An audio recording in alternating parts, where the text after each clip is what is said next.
కాంగ్రెస్ ప్రభుత్వం సన్న బియ్యం ఇస్తుంది. ఆ సన్న బియ్యం నేను కూడా 2 మండలాలలో తిన్నా. రోజు ఇంట్లో అన్నం తింటే ఎట్లుంటుందో సేమ్ అదే అన్నం, ఇంకా దానికి దీనికి తేడా లేదు. ఇది జనాలలోకి ఎట్లా చొచ్చుకపోతుందో మీరు కూడా చూడండి. ఇది చరిత్రలో నిలిచిపోతుంది సన్న బియ్యం అనేది. ఇంకా చెప్పుకుంటూ పోతే కాంగ్రెస్ ప్రభుత్వం చెప్పిన దానికన్నా కొంచెం ఎక్కువనే చేస్తున్నారు. యువ వికాస్ అయినా కానివ్వండి, ఇంద్రమ్మ ఇల్లు అయితే ప్రతి ఒక్కరికంటే ఒకటే ఇది ఇంద్రమ్మ రాజ్యంలో ఇంద్రమ్మ ఇల్లు, పేదలలో బహుపేదలకి ఇల్లు అందాలన్నది కాంగ్రెస్ గవర్నమెంట్ యొక్క సంకల్పం. అదే విధంగా జరుగుతాయి. ఎవరే పార్టీ అన్నది కాదు, ఎవరు అర్హులు అన్నది చూసి ఇల్లు ఇవ్వడం జరుగుతుంది. అందులో ఎటువంటి ఇది లేదు. మొహన్ చూసి బొట్టు పెట్టే పార్టీ అయితే కాంగ్రెస్ పార్టీ కాదు. ఎవరు అర్హులు అన్నది చూసే మాట్లాడతాం. ఇంకా ఈ విధంగా చెప్పుకుంటే ఏ మండల్లో ఏం చేయాలి అన్నది ఒక క్లియర్ ఐడియా ఉంది. ఆ ప్రకారంగా ఖచ్చితంగా చేసుకుంటూ పోతాం. మీరు చూడండి. అయినాక ఇంకా కూడా ఉన్నాయి, కానీ అవి అయినాక చెప్దాం. ఎందుకు ఉత్తమాటలు చెప్పుడు మంచిగా అనిపించదు. అయినాక చెప్దాం.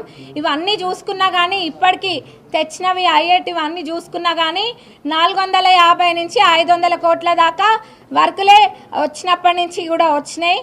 మరి దీంతో పాటు మన పాలకుర్తి చెన్నూరు రిజర్వాయర్ది 1015 crores అంటే 1015 కోట్లకి ఆరి వచ్చింది. అంటే రీఎస్టిమేట్ చేసినాక 1015 కోట్లకు వచ్చింది. అది ఎక్కడ కూడా మిస్ చేయకుండా ఇక్కడ లాస్ట్కి ఫస్ట్ ఏమో 900 ఎంతో వచ్చింది.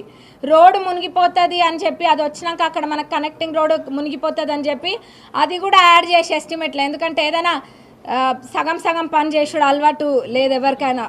వాళ్ళకి ఏదో లాభాలని వాళ్ళు ఏం చేసుకున్నారో కానీ నాకు పని మొదలు పెడితే ఆ పని కంప్లీట్గా చేయాలి. నాకు పేరు వచ్చిందా లేదా అన్నది ముఖ్యం కాదు. ఆ పని కంప్లీట్ అయిందా, ఎంత స్టాండర్డ్గా అయిందా ఆ పని అన్నది ఇంపార్టెంట్. అందుకు అది 1015 కోట్లు వచ్చింది. మరి నానబెట్టి మీకు తెలుసా గత 10 సంవత్సరాలలో ఎంత % పని అయిందో మీకు ఎవరికైనా ఐడియా ఉందా? అంత పెద్ద ప్రాజెక్టు, అంత పెద్ద రిజర్వాయర్స్ ఇవి. దానికి మొత్తం 20-25% కూడా పనులు పూర్తి కాలేదు అంటే అర్థం చేసుకోండి పాలకుర్తి చెన్నూరు రిజర్వాయర్ ఎంత నిర్లక్ష్యానికి గురైంది అన్నది అందరు కూడా ఒకసారి తప్పనిసరిగా అర్థం చేసుకోండి. ఇది డెవలప్మెంట్ విషయానికి వస్తే ఇది నా విజన్, ఇది నా ప్లానింగ్. ఎట్లా ముందుకెళ్తా అన్నదైతే చాలా క్లారిటీ ఉంది. సైజును చూసి మటుకు మీరు అంచనాలు వేసుకోకండి. నేను ముందు కూడా చెప్పినా, ఇప్పుడు కూడా చెప్తున్నా. అమ్మాయి ఏదో చిన్నగా ఉంది, సాఫ్ట్గా ఉంది అని అనుకోకండి. మీరు ఎవరేం చేస్తుండ్రో అన్నది చూస్తూనే ఉన్నా, కానీ ఎక్కడ రియాక్ట్ కావాలో అక్కడనే అవుతాం. అంతేగాని చిల్లరతనానికి పోయే బుద్ధులు అయితే లేవు. మీరు ఎంత చిల్లరతనం చేసుకుంటే మీ దుకాణం మీరే బయట పెట్టుకుంటున్నారు. దానికి మాకు ఎటువంటి ప్రాబ్లం లేదు. ఒక హుందాగా పద్ధతిగా నా పనులు ఏందో, నా డెవలప్మెంటల్ వర్క్స్ ఏందో, పార్టీ ఏందో చూసుకుంటూ నేను ముందుకెళ్తా. ఇది డెవలప్మెంట్ పక్కన పెడితే మీకు అంత అత్తకోడళ్ళ సీరియల్ ఎక్కడైనా కావాలంటే చెప్పండి. నేను ఎవరితోటైనా మాట్లాడి మరి మీకు అంత ఎంటర్టైనింగ్ ఉండాలంటే సీరియల్ ఎక్కడైనా తీపిద్దాము. నేను చూడని అంతగానో అందరు అంటూ ఉంటారు అత్తకోడళ్ళ సీరియల్ బాగా ఇంట్రెస్టింగ్ ఉంటాయని. అందుక మీరు ఊకే మా ఎంబటి పడుతుండ్రు అత్తకోడళ్ళని. ఆ ముందు కూడా చెప్పినా కదా, మీకు అంత సినిమా సీరియల్ కావాలంటే వేరే ఏమైనా ఎపిసోడ్లు కావాలంటే నేను ఎక్కడైనా అడిగి కనుక్కొని ఇంట్రెస్టింగ్గా ఎంటర్టైనింగ్గా ఇట్లా ఎంటర్టైనింగ్ ఉండేటట్టుగా ఎక్కడెక్కడ ఉంటే అందరి ఇళ్లలో నేను ఇన్ఫర్మేషన్ తీసుకొని కావాలంటే ఒక్కొక్కరి ఇంట్లో ఒక్కొక్క ఇంట్రెస్టింగ్ విషయం తీసుకొని మీకు ఇస్తా. అత్తకోడళ్ళు అంటే మీకు అంత ఇదిగా ఉందా? ఏం అనలేమనుకుంటున్నారా? లేకపోతే మీరు ఇన్నన్నా నేను ఎన్నడన్నా ఎప్పుడన్నా రియాక్ట్ అయినామా? అనుకోండి, ఇంకా కూడా అనుకోండి. నేను ఒక్కటే అనుకుంటా, మీరు ఎంత చెడు చేస్తే నాకు ఆ దేవుడు అంత మంచి చేస్తాడు. చెయ్యండి, ఎంత చేయాలనుకుంటున్నారో చెయ్యండి.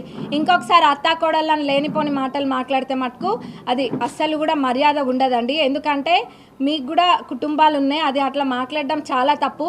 ఒకళ్ళ ఇంట్లో కావాలని తొంగి చూసి అక్కడ ఏం లేనిది కూడా ఊహించి ఒక సినిమాటిక్ విధంగా ఏదో చిచ్చు రేపే విధంగా మాట్లాడితే మన అందరికీ కూడా కుటుంబాలు ఉన్నాయి. ఎప్పుడు కూడా ఎన్నడూ కూడా వ్యక్తిగతంగా మిమ్మల్ని ఎవరిని కూడా నేను ఎన్నడూ కూడా అనలేదు. నేనే కాదు మా అత్తమ్మ కూడా వ్యక్తిగతంగా ఎవ్వరం అనలేదు. ఇంకొకసారి మీరు అత్తకోడలు అంటే అనుకోండి, నాదేంది అనుకుంటారా అనుకోండి.